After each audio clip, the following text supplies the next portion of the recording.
Hello అండి అందరికీ. దీన్ని సక్కు తొక్కు అంటారు, లేదంటే మా సైడ్ అయితే గుడుంబ పచ్చడి అంటారు. సరే, అందరూ ఒక్కొక్క ప్రాంతంలో ఒక్కొక్కలాగా అంటారు. ముందు దీని ప్రాసెస్ తెలుసుకుందామా. ముందుగా 1 కేజీ తీయటి మామిడికాయలు తీసుకొని వాటిని ఫ్రెష్గా వాష్ చేసేసి కొంచెం పెద్ద పెద్ద ముక్కలుగా కట్ చేసేసి, తర్వాత 2 గ్లాసెస్ నువ్వులు తీసేసుకొని వాటిని మంచిగా వాష్ చేసేసి వడగట్టేసుకోండి. అప్పుడు ఏదైనా మట్టి ఉన్నా కిందికి వెళ్ళిపోతుంది. సో అవన్నీ వాటర్ అనేది ఇంకిపోయాక ఒక ప్యాన్లో వేసేసుకొని నువ్వులు మంచిగా వాటర్ లేకుండా మంచిగా ఫ్రై చేసుకోండి. మా నాన్నమ్మ చెప్పింది, ఇలా కడిగి వేయించితే నువ్వులు మంచిగా ఫ్రై అవుతాయంట. అసలు 1 ఇయర్ వరకు పచ్చడి బాగుంటుంది. ఇలా అంటే పౌడర్ అయ్యాక సో నువ్వులు రెడీ అయినట్టు. నువ్వులన్నీ ఒక ప్లేట్లో తీసేసుకొని ఆరబెట్టేది.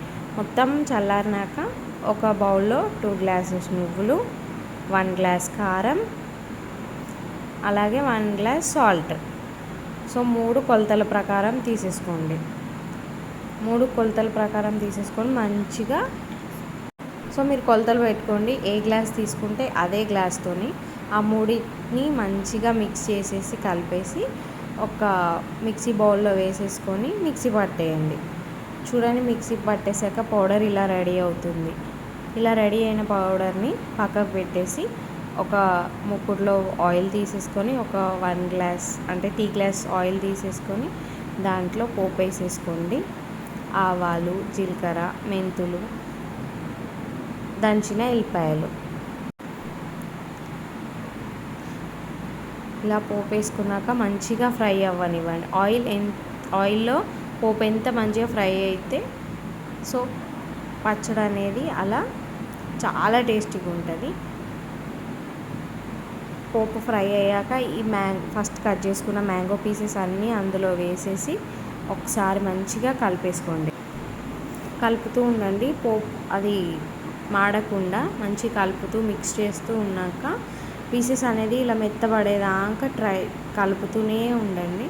సో దీనికి మనం ఎంత కలిపితే పచ్చడి అనేది అంత టేస్ట్ వస్తుంది. మాడకుండా చూసుకొని కలుపుతూ ఉండండి. చూడండి, పీసెస్ అనేది మెత్తబడుతుంది. అలా ఇంకొక కొద్దిసేపు ఫ్రై చేస్తే సరిపోతుంది. కొంచెం ఫ్రై చేసినాక ఇదే టైంలో చక్కెర యాడ్ చేయండి. 1 గ్లాస్ చక్కెర యాడ్ చేయండి. చక్కెర యాడ్ చేశాక ఒకవేళ మీకు పీసెస్ ఎక్కువ తినాలనిపిస్తే షుగర్ తక్కువ వేయండి. పీసెస్ తక్కువ తినాలనిపిస్తే షుగర్ ఎక్కువ వేసుకోండి. అది మీ ఇష్టం పైన డిపెండ్. అంటే స్వీట్ కొంతమంది ఎక్కువ తింటారు, తక్కువ తింటారు. మేమైతే తక్కువ తింటాం కాబట్టి పీసెస్ తక్కువ, షుగర్ తక్కువనే వేసాము. సో ఇలా దగ్గర షుగర్ అనేది మెల్ట్ అవుతుంది చూడండి. ఇలా షుగర్ మొత్తం మెల్ట్ అయ్యాక స్టవ్ ఆఫ్ చేసేసుకోండి. స్టవ్ ఆఫ్ చేశాక అదే వేడి మీదనే ఒకసారి మిక్స్ చేసేసి మాడకుండా చూసుకోండి. మాడకుండా ఒకసారి మంచిగా మిక్స్ చేసేసి ఇలా కన్సిస్టెన్సీ ఉంటుంది. షుగర్ అనేది మెల్ట్ అయ్యాక ఇలా కన్సిస్టెన్సీ ఉండి వేడి మీద ఉన్నప్పుడే మీరు ఇందాక ఫస్ట్ మిక్సీ వేసుకున్న పౌడర్ని 1 గ్లాస్ని ఇందులో వేసేయండి. ఎక్కడ ఉండలేకుండా మంచిగా మిక్స్ చేసేసి కలిపేయండి.